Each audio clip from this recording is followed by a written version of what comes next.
Ndugu zangu, uwekezaji wa serikali katika mradi huu wa ujenzi wa matanki ya kupokea mafuta ni hatua ya kimkakati katika kuimarisha nafasi ya Tanzania kama kitovu cha biashara au biashara na uwekezaji wa kikanda na kimataifa. Hatukusudii hapa, tunakusudia kule. Kwa hiyo ni kikanda na kimataifa.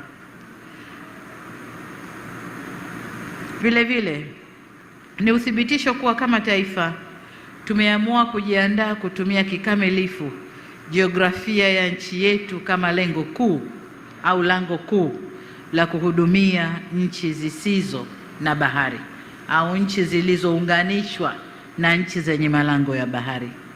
Tumedhamiria kuhudumia wenzetu kibiashara na kiuwekezaji na kuifanya Tanzania kwa kitovu cha biashara ndani ya ukanda huu na barani Afrika, lakini kama nilivyosema, kimataifa.